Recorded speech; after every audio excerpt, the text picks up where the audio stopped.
Hello, welcome to the Christchurch Fox Chapel podcast.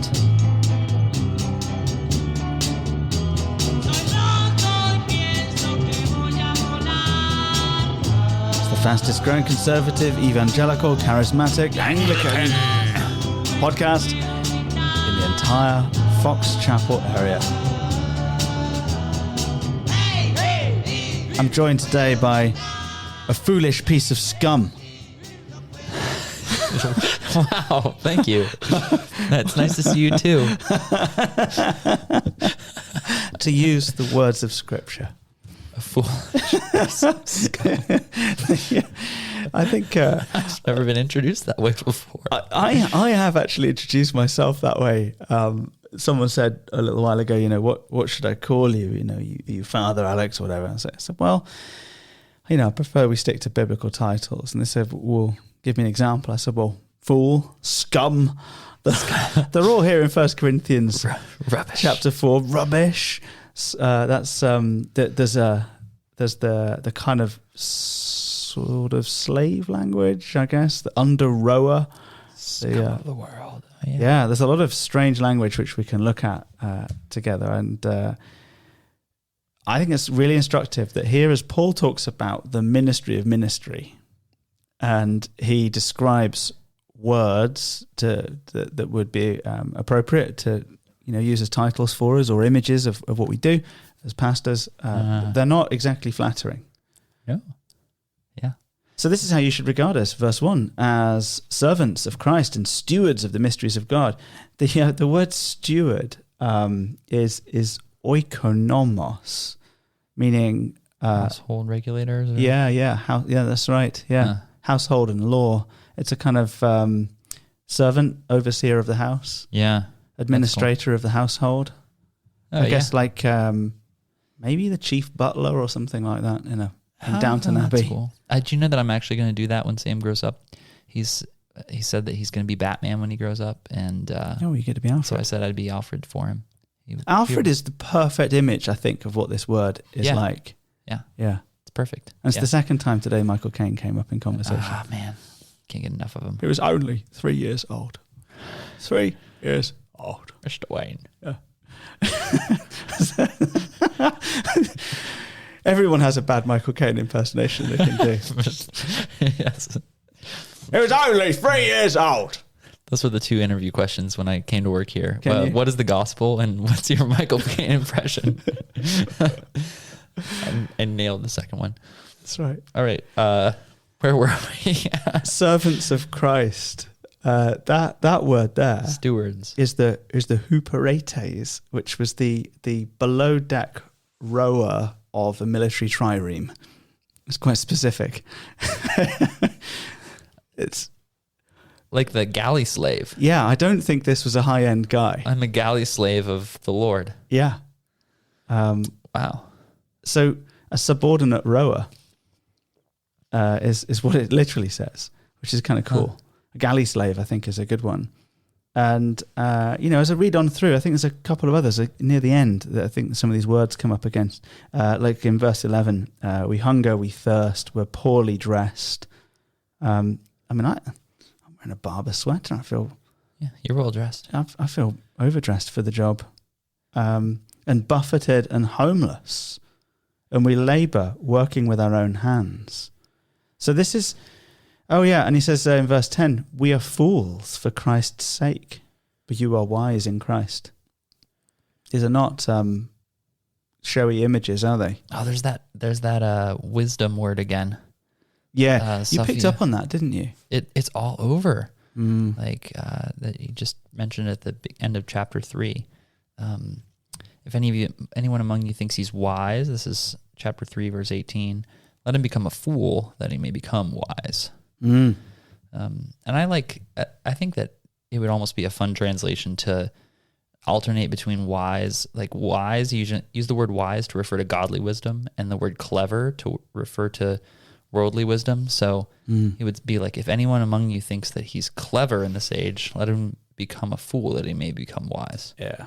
Anyways. Okay. Yeah. So that's helpful. Yeah. They're definitely interested in this idea of wisdom on multiple levels in a sort of maybe secret knowledge, special insider knowledge. I've got the inside skinny on how the world really works. Yeah. They're really keen on the idea of kind of almost secret knowledge of things to do with the faith. Yeah. That's something that they're quite pleased with.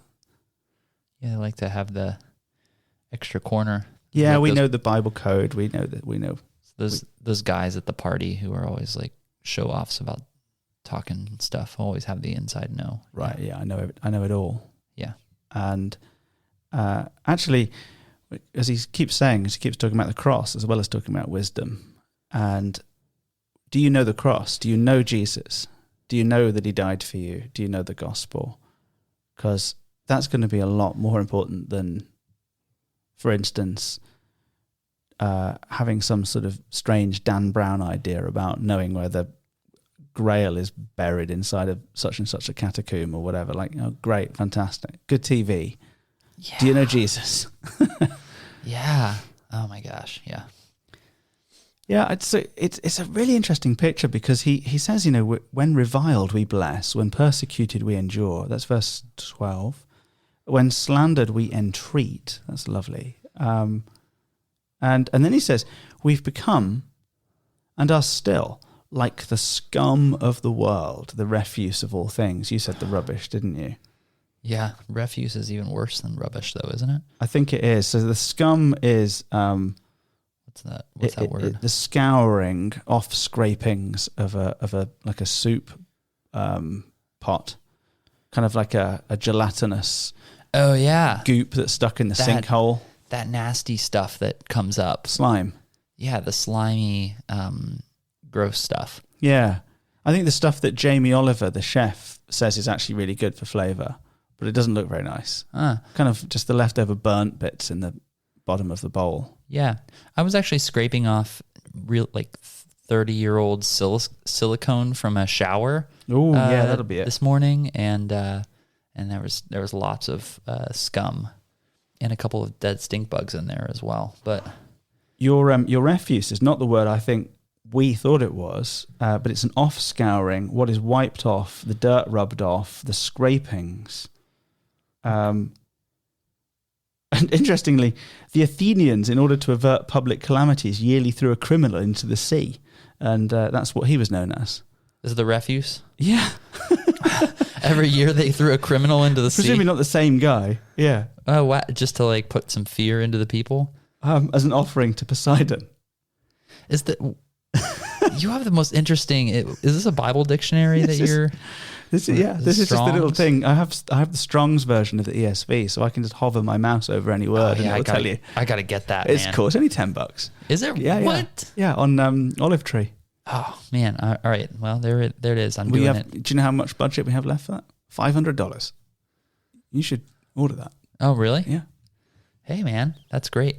Listeners, there might be some sales at Olive Tree. They're really cool. So it was an expiatory offering person, but obviously fascinatingly, they threw someone worthless in the sea.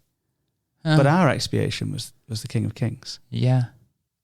Oh, so that'll preach. So he's saying we're like we're tossed off by the world. Yeah, just thrown away like a piece of rubbish. The worst criminal, and we're the blemished lamb that would be sacrificed because it's not useful for anything else. I think this is actually really interesting insight into Christian ministry because we're coming out of an era, the era of Christendom, where to be clergy sort of was seen as a respectable thing that you get special. I mean, even still, to this day, clergy get some tax break things, sort of. Yeah, we get to pay 15.6% of our income as a tax break.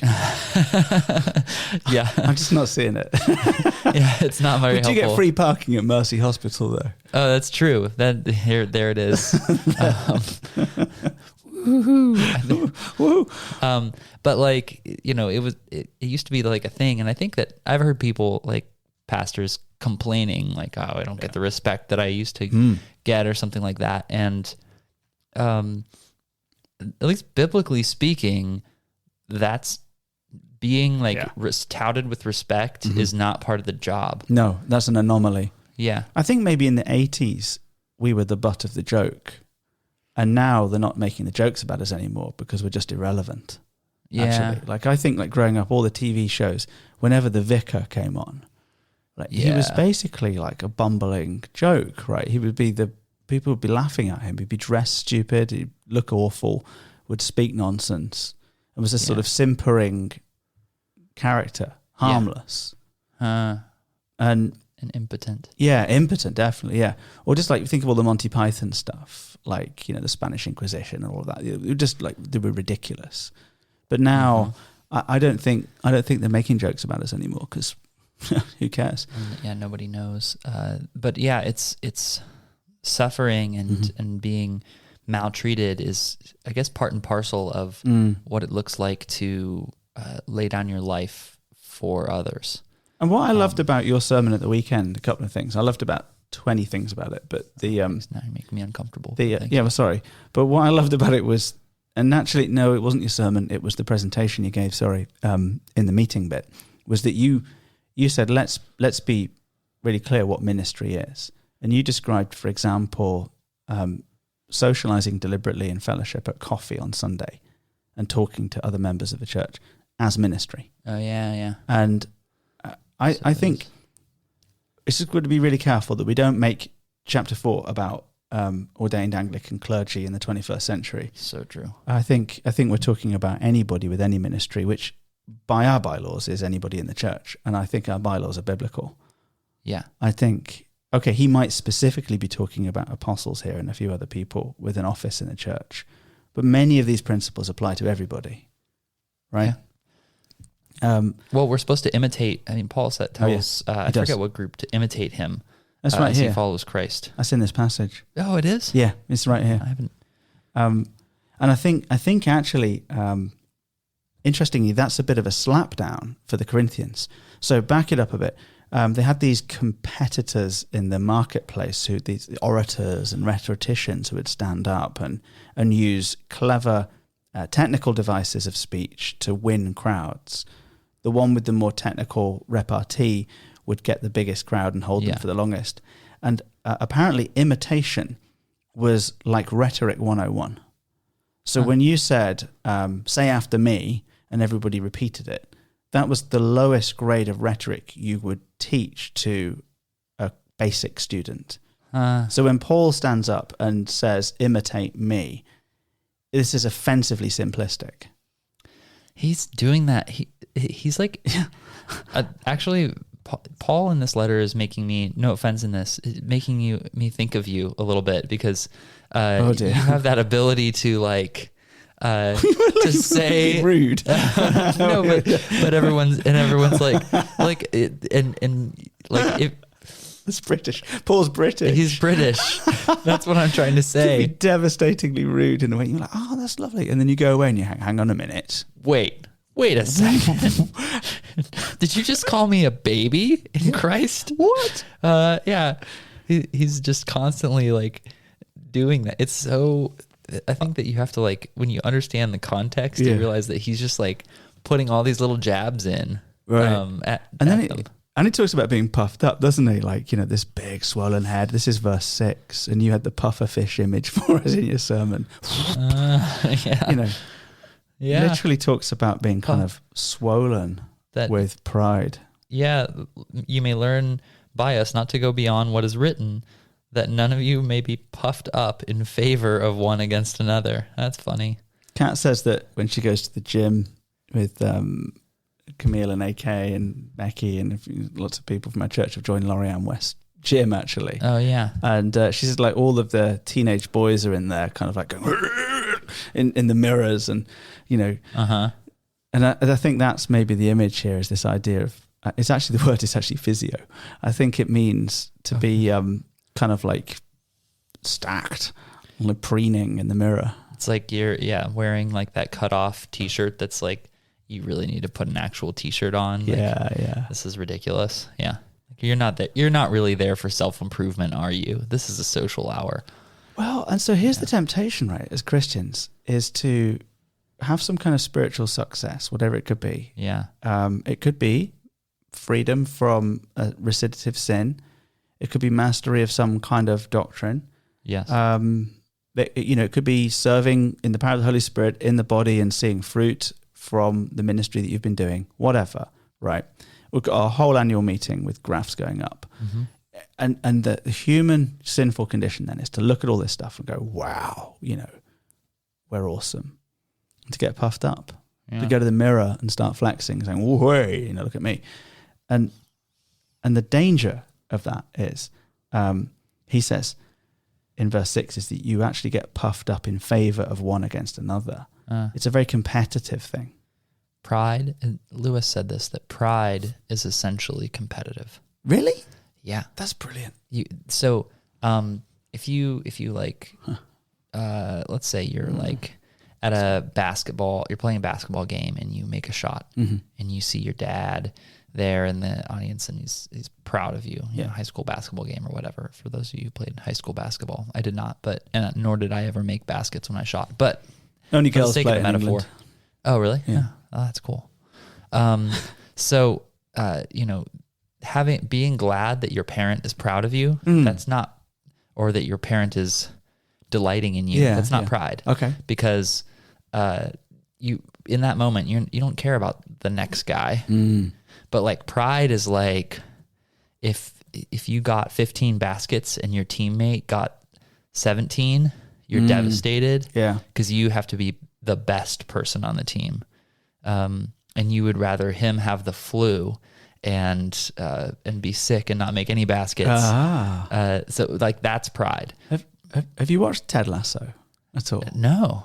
So there's a character in it called Jamie Tart, and it's a good name. Well, it's a good name, isn't it? Because he's a bit of a tart, and he spoiler alert, he's their best player, and he kind of gets a big fat head, and he alienates the whole team effectively by just hogging the ball and always having to be the goal scorer, and then he's humbled, and then the character develops really well. Actually, I don't want to spoil too much of the plot, but the character develops as he ceases being puffed up and actually becomes more supportive of the others, and as a result, the team does better. That's cool. It's a cool image, actually, and I think that image of a team, athleticism is a thing that runs through Corinth because they have these Olympic-style games in the town, so people will be thinking about athletes competing a lot.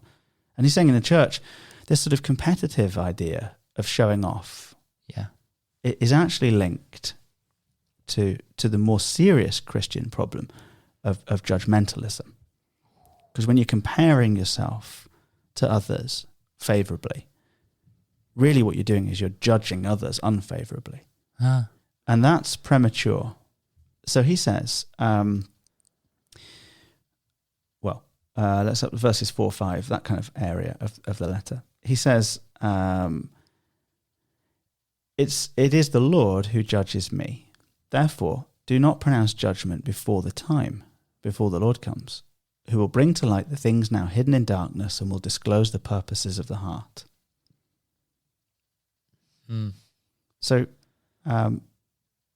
there is this problem, I think, going on, whereby they're actually pronouncing judgments over each other before the time being the day of judgment, the day of the Lord, that we looked at in Joel. When you judge other people, you're inserting yourself upon the judgment throne, on God's throne, and you're trying to do here and now what He will do then. This is a massive problem in families and in the church. Yeah, Jenna and I were actually talking about judgmentalism in families several months back, and we were just thinking about we've encountered this before, where all the members of a family are all insecure, and all the members of a family are judging each other, and they end up pushing each other away from one another, and pushing the family apart. When in reality, if everyone would just stop judging one another, then everyone would feel a little bit more secure and okay, and we would all relax, and you could be a family. So there's a need when you're in community with people to just accept them, and step down from the throne of being the arbiter. So I think it comes back to pride and humility. Yeah. Really. Well, then, and the relief that Paul has in verse 3 is he says, I don't even judge myself, which, we could probably spend longer digging into exactly what he means by this. But I think the wonderful thing is that about not being judgmental is that this is connected to not constantly beating yourself up as well. Yeah. And when you're puffed up and showing off, every little mistake becomes an existential crisis for you. Yeah. When Jamie Tart doesn't score a goal, this is an existential crisis for the character in Ted Lasso. And it gets all in his head. Yeah. And he goes on like a losing streak. But when he realizes actually his worth is not attached to his performance, then he's free. It's a great show. I keep coming up with family examples, but this reminds me of something that my dad told me for all these years growing up. It was always, the narrative was always like, hey, cheer up, you're better than you think you are. Like, you're better at this than you think you are. And that puts so much pressure on me. Like, I was like, oh, dang it, I'm underperforming. I'm really better than I think I am. And finally, when he was like, at a certain point when he first really heard the gospel like really says the opposite of that. Like, that you're worse than you think you are. And so there was this utter reversal of that, and was like, listen, man, when you really screw up, well, I mean, what did you expect? Like, you're utterly unable to save or help yourself. I'm amazed you didn't screw up even more. Yeah. What a miracle that you didn't botch this even worse than you did. And that just like takes so much pressure off of you, right? To be able to actually act in righteousness when you recognize, like, aside from the righteousness of Christ, I'm a pretty dim lamp. So I think it's helpful. What did you expect? I mean, Paul will go on to talk a lot about grace and the resurrection and the hope that we have because Christ has been judged on our behalf. But let's say that he's not, and we're going to stand judgment in our own stead. Well, verse 5, when the Lord comes, he'll bring to light the things now hidden in darkness and disclose the purposes of the heart. So all the stuff that we've done and gotten away with, and all of the motives that we had behind the stuff we did, that all comes out. So you think judgment now is bad, you wait. And that's actually quite liberating because, if we've suffered an injustice of some kind, our tendency is to want to take matters into our own hands, to level the score. And we don't need to do that because the Lord is going to come. Now, we can still seek justice, and we should. But when injustice seems to prevail, we can rest in the sense that it's only temporary. Ultimately, justice will prevail entirely. And that frees us up from judging other people who seem to be getting away with things. The realization that we've been freed from that horror also frees us up from sort of living under judgment and constantly beating ourselves up when we fail. So, because he says on that day, which is fascinating, on the day of judgment, when the Lord brings to light things now hidden in darkness and discloses the purposes of the heart, verse 7, then each one will receive his commendation from God, which is rather encouraging, isn't it? That's really cool. Each one will receive his commendation. We're going to get praise from God. Here's your dad in the stands applauding. He takes all the, There he is. Yeah, that's delight. That's different than what we call pride. Like being glad and wanting to and in pleasing the people who you love, or being glad and doing something well, is a totally different thing than pride, than the sin of pride. I think it can easily turn to that, and the two often occur together. But it's like he's dismantling. So they're very proud of themselves. He says, you're living like kings at one point, he says. That's verse 8. So they're very proud of themselves. They're proud of their rhetoric, proud of their status, proud of their sort of knowledge and wisdom, as you point out. Yeah. They are doing well, living high on the hog, like kings. All this freedom that they have, allegedly, they're very, very full of themselves, puffed up.